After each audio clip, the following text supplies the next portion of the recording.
Hello, Mrs. Corbett here. I'm going to take you through revision method 3, which is flashcards.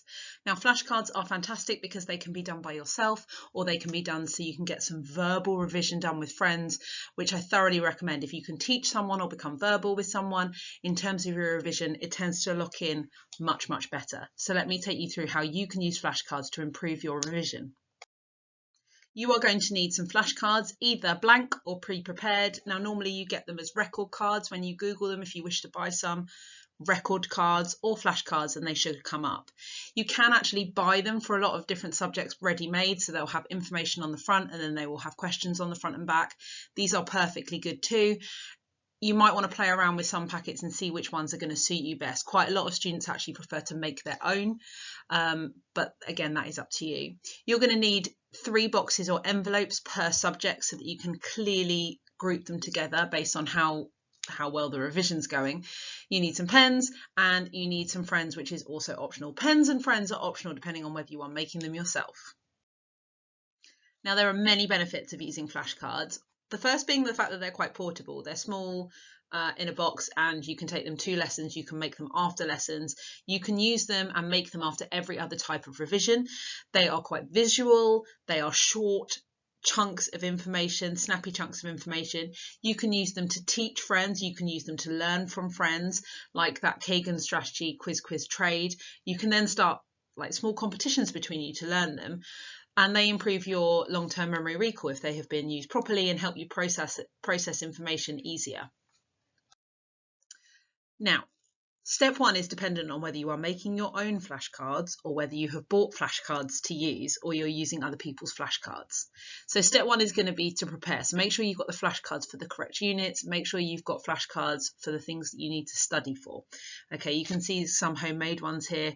Now, if you're making them yourself, they should be short, they should be topic specific, and if you are using ones that have been pre-bought, make sure that you've got the right ones, topic specific. You might want to separate them out into the specific topics. As I said before, if you're making your own ones, make sure you've got separate flashcards for each topic or concept. Keep them organised in a box or a binder. Maybe this person has used elastic bands, maybe hole punch them or have them on a binding of some kind or in envelopes. Make them simple, make them visual. Quite often just having 10 questions on each side with the answers on the back is good. Otherwise, it might be a diagram that you have to label, but having questions on them is also going to be a really good thing. But being able to memorise and talk about what's on each card, also very useful. Step 2 is to use the cards, which might sound ridiculously obvious. Now, you might use them differently by yourself than if you are with your peers or friends, etc. But using them is the most important thing. Just having them and not doing anything with them, not useful, particularly if you've made them yourself. So let's look at how we can use them.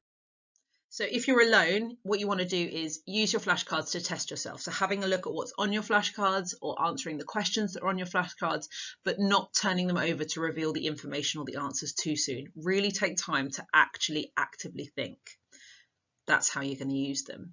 Step 2 of using them alone is spaced repetition. So it's deciding on how often and how regularly you are going to review those cards. Now on the next slide, I'm going to talk you through how best you can create a system to ensure you are doing spaced repetition, but not just doing it once and going, that'll do. Review regularly. Make sure you know which cards you struggled with and which ones you didn't, but also shuffle them, because quite often you might start and then you might never see the ones at the back. So make sure you are regularly shuffling your cards to ensure that you're seeing as many of them as possible. Now, this system of reviewing your flashcards is an excellent way to ensure that you are revising the things you need to revise and you are spacing out your retrieval practice well. So you're going to get your cards and you are going to answer them as much as possible. Okay, and every time you get one right and you're easily getting that right, you are going to pop them into the third box. If you know that they're just super easy, they're going to go in the third box. We don't need to review them all the time. If you had some difficulty with them, they're going to go into the second box or envelope.